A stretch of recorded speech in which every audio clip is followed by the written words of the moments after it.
So I think it is interesting. All right. So what else did you see out of NVIDIA that kind of sparked your interest? Yeah, kind of an odd one that got my attention was that they announced Spectrum X Photonics. So this is an optical networking capability to support AI for GPUs.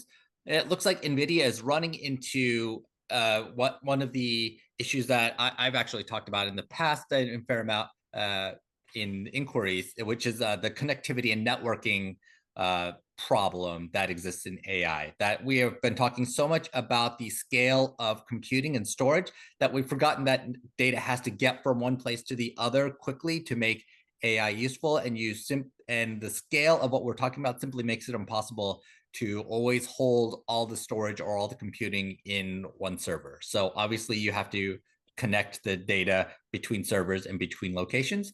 And NVIDIA is working on photonics as a result. So literally using light as a networking technology to replace our traditional metal microprocessors that are just not fast enough. Silicon just is not doing the job anymore, and we are having to move to lasers.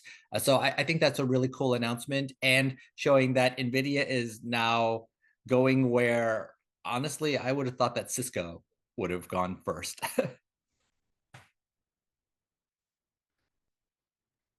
The only surprise for me on this is that Cisco wasn't listed here as one of the players. Because what is notable here is they're not really.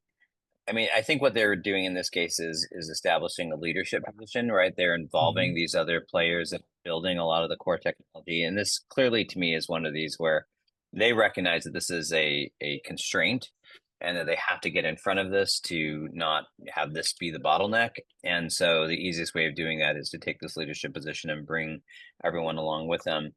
So I would expect that this is something that either eventually gets subsumed by as the other players sort of do this on their own, or they sell it off. But this to me is this, and again, goes back to what I'm talking about, this idea of discipline that this is very targeted. This is not them deciding that, oh, let's get into networking, right? This is not Meta deciding, oh, let's go Build these the headsets metaverse is or it, yeah, right. This is very much tied to their core, and this is them looking at the landscape and saying, where do we have risks, where do we have constraints, and how do we overcome those? And this is one of those strategies. So I think it's smart, and and I also don't read that much into it in terms of this is something they just have got to do. Yeah, it's a way of connecting more GPUs together so you can sell more GPUs. It totally makes sense. And it just fills a gap that nobody else was willing to fill in.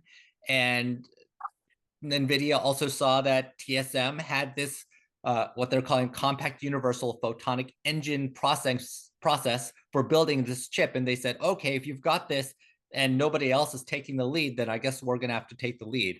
It's no surprise that Jensen Huang is always aggressive about pushing the envelope forward and moving forward with building the infrastructure that he needs to sell more GPUs.